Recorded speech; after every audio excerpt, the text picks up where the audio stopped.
Bem-vindo ao programa Hora do Estudo Bíblico, com o doutor e professor Lehmann Strauss. Este estudo é o resultado do tempo pessoal com o Senhor, da experiência de ministério pastoral e das conferências bíblicas do Dr. Lehmann Strauss, que nos instrui e encoraja com o ensino da Palavra de Deus. Agora com você, Hora do Estudo Bíblico, na apresentação de Aurélio Campos. Continuaremos hoje com a análise de uma palavra da Bíblia e em seguida vamos ao estudo da Palavra de Deus em Gálatas. Mas antes de começarmos o estudo de hoje, vamos buscar o Senhor em oração. Vamos orar. Pai querido, viemos a Ti com um coração verdadeiramente grato e louvamos por estar diante da Tua santa presença. Agradecemos pelo privilégio da oração, porque Tu és um Deus que cuida de cada um dos Teus filhos, sempre interessado em cada uma de suas necessidades. Agradecemos, Pai, pelo privilégio de compartilhar as alegrias, as tristezas, uns com os outros. Colocamos em Tuas mãos todos aqueles que estão ouvindo o programa. Entre eles estão pessoas com corações partidos, pesados, pessoas desanimadas, aqueles que estão desiludidos com o seu casamento. Pedimos, Senhor, pelos jovens que estão andando por caminhos errados, maridos e mulheres com dificuldades. Ó Deus, responde a Teus filhos hoje, Pai. Que este possa ser um dia de vitória para cada um deles. Te pedimos por aqueles que estão longe de Ti, que possam retornar ao Senhor. Por aqueles que não são salvos e ouvem a mensagem, que venham a receber o Senhor Jesus como Salvador em suas vidas.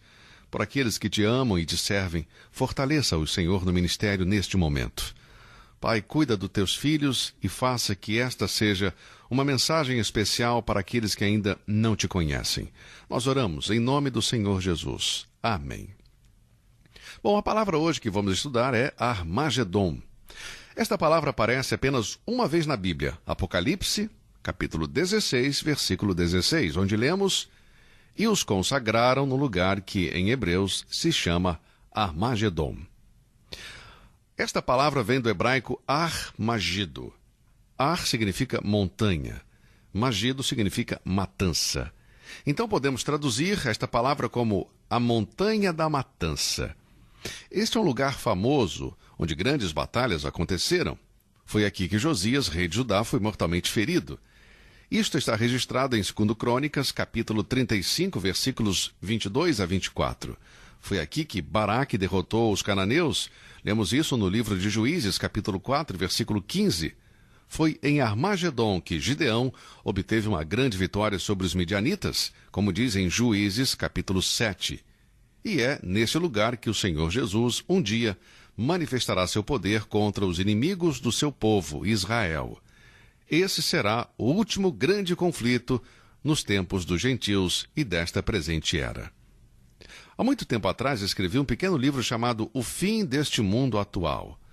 Dediquei um capítulo inteiro ao Armagedon, um estudo completo, um registro de todas as batalhas que foram travadas ali. E também alguns dos eventos futuros que acontecerão lá quando o Senhor Jesus voltar. O maior conflito de todos os tempos terá lugar no Armagedon. O local geográfico é registrado na Bíblia e as profecias bíblicas falam muito sobre isso. Muito bem, abram suas Bíblias na Epístola de Paulo aos Gálatas. Hoje começaremos com o capítulo 3. Não vamos estudar versículo por versículo, mas daremos uma visão geral. Esperamos concluir esta epístola em 10 ou 12 estudos, se possível. Estamos agora em Gálatas, capítulo 3, e vamos ler os 5 primeiros versículos. Gálatas 3, versículos de 1 a 5. Acompanhem comigo. Ó insensatos Gálatas, quem vos fascinou para não obedecerdes à verdade, a vós perante os olhos de quem Jesus Cristo foi evidenciado, crucificado entre vós? Só quisera saber isto de vós: recebeste o Espírito pelas obras da lei ou pela pregação da fé? Sois vós tão insensatos que, tendo começado pelo Espírito, acabeis agora pela carne? Será em vão que tenhais padecido tanto? Se é que isso também foi em vão. Aquele, pois, que vos dá o Espírito e que opera maravilhas entre vós, falo pelas obras da lei ou pela pregação da fé? O questionamento de Paulo sobre a experiência dos cristãos da Galácia serve de introdução ao tema sobre a justificação pela fé. Tendo aprovado a sua autoridade apostólica, Paulo agora prossegue com a discussão doutrinária. A discussão pessoal levou-o a explicar sobre a doutrina. O fato de ter sido reconhecido pelos outros apóstolos e de ter repreendido Pedro sobre o seu comportamento deu a Paulo a oportunidade de expor claramente seu argumento sobre a doutrina da justificação pela fé. É sobre este grande tema abordado nesses 2 capítulos que vamos estudar agora. Gálatas, capítulos 3 e 4. Pregadores, professores de escola dominical e todos os estudantes da Bíblia serão muito abençoados ao estudarem cuidadosamente este argumento em defesa da obra completa que o Senhor Jesus fez para salvar os pecadores. Obra a qual absolutamente nada pode ser acrescentado. Paulo desenvolve este argumento em 3 partes e 3 palavras que nos ajudam a compreender o ponto central deste argumento. Essas são as palavras: exemplo, experiência e explicação. Ele começa com uma linguagem extremamente dura. Ele diz a estes cristãos: ó insensatos Gálatas, quem vos fascinou para não obedecerdes à verdade, a vós perante os olhos de quem Jesus Cristo foi evidenciado, crucificado entre vós? E esta é uma maneira de falar muito forte. Mas os homens que vieram de Jerusalém se infiltraram entre os Gálatas e lhes ensinaram que não poderiam ser salvos se não fossem circuncidados e guardassem a lei de Moisés. Os Gálatas, que já haviam se convertido, pareciam estar atraídos por esse ensino. Eles não tinham desculpa, pois a morte substitutiva de Cristo no Calvário foi claramente exposta diante de seus olhos e mentes. Agora, Paulo não estava sugerindo que os Gálatas eram naturalmente insensatos e tolos, mas em seu coração havia tristeza e indignação, porque o próprio Paulo mostrou que o único remédio para os pecados do mundo era o sofrimento e a morte do Salvador. E eles não conseguiram usar os seus poderes de percepção, ou, em outras palavras, eles não estavam usando suas cabeças. Será que esse problema era tão grave ao ponto de provocar esse rompante em Paulo? Sim, era. E o que levou a fazê-lo? Bem, certamente ele estava preocupado com eles. Lembre-se, toda a Escritura é inspirada por Deus. Paulo estava escrevendo apenas o que o Espírito Santo o inspirou a escrever. Por isso, se a maneira de expressar é um pouco dura para alguns ouvintes que estão nos ouvindo agora, tenha em mente que o que estamos mostrando é o que foi divinamente inspirado pelo Espírito Santo e transmitido para a mente do apóstolo Paulo. Que mente santa poderia evitar a indignação ao descobrir que aqueles que tinham ouvido o evangelho pregado de forma tão clara estavam considerando agora rejeitá-lo? Isso teria sido suficiente para abalar qualquer pregador. Paulo havia pregado a eles sobre o sofrimento de Cristo e agora eles estavam esquecendo isso tão rapidamente? Quando o marinheiro perde de vista a sua estrela guia, o navio pode entrar em águas desconhecidas? A cruz, meus amigos, é a força central do cristianismo. Quando se perde de vista ou quando minimizamos, então o cristianismo entra em declínio.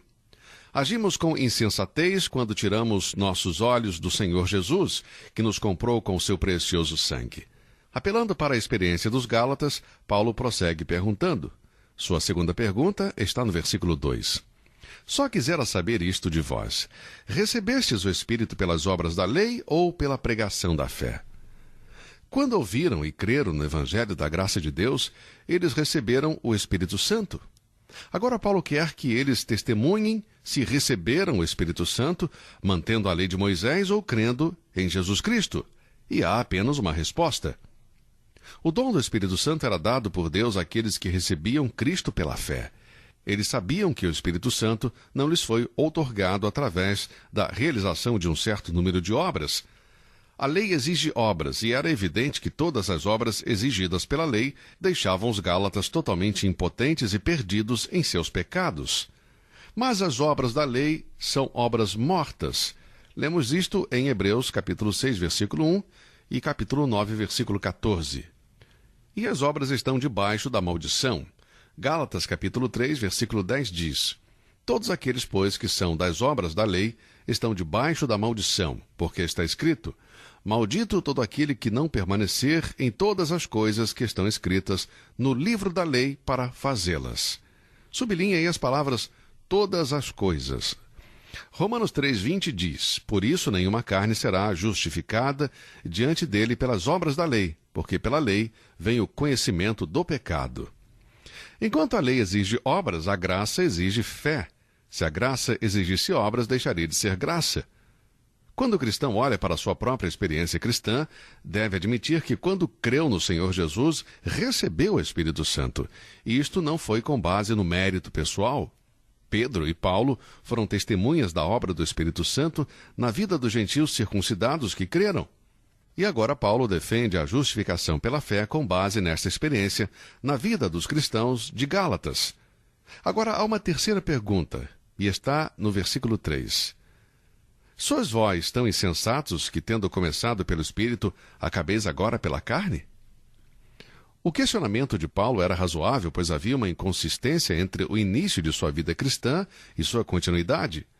No versículo 2, Paulo fala sobre a vinda do Espírito Santo aos corações dos Gálatas, quando eles creram. Mas aqui ele está falando sobre a obra da santificação do Espírito em seus corações, como crentes, como santos, como filhos de Deus. Observem isto. Há uma diferença. O Espírito passa a habitar em nós no momento da nossa salvação, mas a plenitude do Espírito está relacionada com a nossa santificação. Era insensatez dos Gálatas, até mesmo por um momento, pensar que a obra que Deus tinha começado em seus corações, pelo Espírito, poderia ser aperfeiçoado na carne. A carne é fraca e doente, de acordo com Romanos 6,19, e é o refúgio do mal, de acordo com Romanos 7,18. Portanto, é tolice acreditar que os crentes podem esperar algo bom da carne, e mesmo assim todos nós somos culpados disto em alguns momentos de nossas vidas. Recebemos Cristo pela fé e nascemos de novo espiritualmente pelo poder sobrenatural do Espírito Santo, mas muitas vezes nos acomodamos a uma vida fácil, fazendo coisas que nos convêm ou trabalhamos com afinco tentando fazer as coisas para Deus com a nossa própria força. Se você foi salvo pelo Espírito, é insensato buscar a perfeição indo à igreja ou praticando certos rituais religiosos. A carne não ajuda em nada a santificação. Se começamos no Espírito, então podemos dizer com Paulo, aquele que em vós começou a boa obra, a aperfeiçoará até o dia de Jesus Cristo. Filipenses 1,6. A salvação que vem de Deus é pela graça, do começo ao fim. Creio que o cristão mais equivocado que conheço é aquele que acha que deve fazer algo para manter a sua salvação. Somos salvos pela graça e permanecemos na graça. Romanos 1, versículos 1 e 2 diz: Tendo sido, pois, justificados pela fé, temos paz com Deus por nosso Senhor Jesus Cristo, pelo qual também temos entrada pela fé a esta graça, na qual estamos firmes e nos gloriamos na esperança da glória de Deus. 49 anos atrás, Deus me salvou por sua graça. Por 49 anos, tenho permanecido na graça, e eu não posso me manter salvo pela minha própria força. Agora, a quarta pergunta continua a desenvolver o questionamento de Paulo com base na experiência dos Gálatas. Versículo 4. Será em vão que tenhais padecido tanto? Se é que isso também foi em vão. Aparentemente, os Gálatas, como muitos outros cristãos nos primeiros dias da igreja, sofreram por serem fiéis a Cristo. Eles eram perseguidos. A perseguição está registrada em Atos, capítulo 14, nos 7 primeiros versículos, e novamente em Atos 14, versículos 19 e 20. Eles permaneceram firmes. Eles foram criticados e acusados de deixar sua religião de origem. Seu sofrimento foi um erro, será? Eles estavam errados em serem fiéis a Cristo? Ou a sua identificação com Cristo era apenas uma farsa? Não era algo real? Se eles estavam voltando para as coisas que tinham deixado e por isso sofreram perseguição, Paulo estava questionando a sinceridade da profissão de fé que eles tinham feito. Se valia a pena sofrer pelo Evangelho da Graça, então por que parar? É uma boa pergunta e um grande desafio. Mas havia uma dúvida na mente de Paulo, de que teria pregado o Evangelho em vão, e eles teriam crido em vão, como expressou no versículo 4. Será que padecestes tantas coisas em vão? Paulo se apega à esperança, trazendo à mente as primeiras experiências dos Gálatas. Ele diz algo como: mal posso acreditar que vocês se converteram verdadeiramente a Cristo e estão se deixando influenciar por falsos ensinamentos, mas desejo vê-los livres. Paulo assume aqui a autenticidade da sua fé e espera tirá-los dos efeitos da falsa doutrina. Ele se recusa a acreditar que eles eram como os perdidos ou creram falsamente e que eles não tinham uma fé genuína em Cristo. Paulo não queria acreditar nisso. Ele queria acreditar no fato de que os Gálatas haviam realmente nascido de novo. Bem, Paulo agora faz a última pergunta. Podemos observar que nesses primeiros 5 versículos há uma pergunta. A pergunta do versículo 5 é: aquele, pois, que vos dá o Espírito e que opera maravilhas entre vós, falo pelas obras da lei ou pela pregação da fé? Agora, não sabemos a que maravilhas ele se refere, isso não é dito aqui, e não é sábio especular sobre isso. Muitas vezes tentamos ler nas entrelinhas e tentamos exercer o que chamamos de imaginação santificada para chegar a conclusões sobre questões que a Bíblia é silenciosa. A minha política e meu princípio ao estudar a Bíblia é o seguinte: onde a Bíblia é silenciosa, é bom permanecer em silêncio. Agora, eu posso fazer perguntas, posso sentar e compartilhar com irmãos em Cristo sobre passagens que não estão claras, mas eu não gosto de ser dogmático onde a Bíblia não é específica. Portanto, repito, não posso ter certeza quais os milagres que Paulo se refere no versículo 5. Eles podem se referir a alguma maravilha física ou milagres de regeneração realizados pelo Espírito Santo no meio deles. Na verdade, isso não importa aqui. Os dons de Deus concedidos aos crentes para o serviço são os frutos do Espírito e nunca podem ser atribuídos ao homem. Este é o centro da questão aqui. O Espírito Santo não é apenas concedido para a nossa salvação, mas também habita em nós como filhos de Deus. A obra do Espírito não termina com a nossa salvação. Também é responsável em suprir todas as necessidades de uma nova vida. É por isso que exortamos a todos os cristãos a praticar a presença do Espírito Santo que habita em cada um de nós. O Espírito Santo habita em todo filho de Deus. 1 Coríntios 3,16, também capítulo 6, versículo 19 e 20 e Romanos capítulo 8, versículo 9. Aqui nós lemos que todo filho de Deus tem o Espírito Santo nele. Você não recebe o Espírito Santo subsequente à salvação, mas no momento em que nasce de novo. Agora, a resposta a esta pergunta do versículo 5 era inevitável. Quando os Gálatas viram Paulo e Barnabé fazendo milagres, eles sabiam que o poder vinha de Deus e as bênçãos do Evangelho eram dadas àqueles que tinham fé para serem curados. Atos capítulo 14, versículos 8 a 15. A abundância de bênçãos espirituais havia chegado a eles pela graça mediante a fé. Todos os crentes são salvos e fortalecidos pelo Espírito Santo, através do favor imerecido de Deus. Se você voltar algumas páginas aí na sua Bíblia, você vai encontrar em Efésios, capítulo 3, versículo 16, este pensamento. Vamos ler. Efésios 3, 16. Por causa disto me ponho de joelhos perante o Pai de nosso Senhor Jesus Cristo, do qual toda a família nos céus e na terra toma o nome, para que, segundo as riquezas da sua glória, vos conceda que sejais corrobados com poder pelo seu Espírito no homem interior. Fui salvo pela obra do Espírito Santo. Ele habita em mim, e todos os dias eu desfruto e experimento a sua força. As obras da carne não podem manter um filho de Deus em seu caminhar. É neste ponto que muitos cristãos têm problemas. E o problema doutrinário pode resultar em problemas emocionais e espirituais. Portanto, amado, cultive o fato de que o Espírito Santo de Deus habita em você e que ele está ali para ministrar as suas necessidades diárias. Aproveite da sua presença em sua vida. Você não pode viver a vida cristã com suas próprias forças, nem você nem eu. Dependemos da palavra de Deus para nos guiar e do poder do Espírito Santo. Agora vamos ver os versículos 6 a 18, onde Paulo apela para o exemplo de Abraão. Ele diz em Gálatas, capítulo 3, versículo 6... Assim como Abraão creu em Deus, e isso lhe foi imputado como justiça. Isso significa que Abraão creu em Deus, e seu crer, sua fé, foi imputada como justiça. Sabei, pois, que os que são da fé são filhos de Abraão. Versículo 7. Paulo estava falando sobre a justificação pela fé. Ele iniciou seu argumento mostrando a experiência dos Gálatas nos versículos de 1 a 5. Agora ele continua mostrando que o princípio da fé não é algo novo, mas está nos planos de Deus para abençoar seu povo em qualquer época. E o personagem do Antigo Testamento que Paulo escolhe é Abraão. Volta a Abraão para provar seu argumento, porque Abraão era o pai dos hebreus. Olhe novamente o versículo 6. Assim como Abraão creu em Deus, e isso lhe foi imputado como justiça. Paulo está citando Gênesis 15, versículo 6. A referência a Abraão como exemplo é significativamente a obra do Espírito Santo através de Paulo. Professores judeus apontariam com orgulho a Abraão como o fundador e pai de sua nação e do canal de bênçãos espirituais. Tal raciocínio nas mentes dos judeus foi antecipado por Paulo, que continua a provar que só aqueles que vivem pelo princípio da fé são os verdadeiros filhos de Abraão e herdeiros das bênçãos prometidas através de Abraão.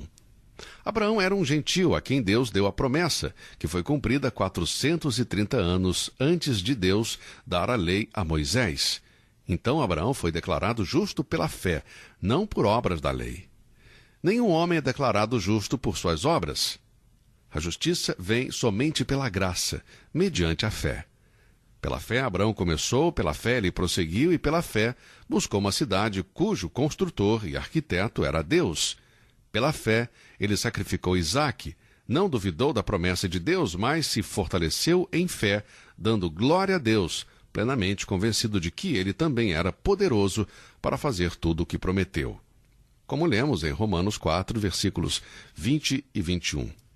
Abraão creu em Deus antes de ter sido circuncidado, e através da graça foi declarado justo.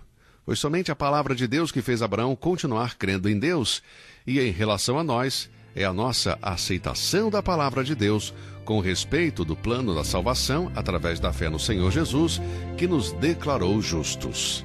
Portanto, queridos amigos, eu espero que você tenha compreendido esta importante lição. Ser justificado diante de Deus é obra da sua graça, mediante a fé na obra consumada de Jesus na cruz. Bem, o nosso tempo por hoje acabou. Espero que esse estudo esteja sendo uma bênção para você. Que Deus o abençoe e até o nosso próximo programa. Você ouviu Hora do Estudo Bíblico com o professor e doutor Lehmann Strauss, na apresentação de Aurélio Campos.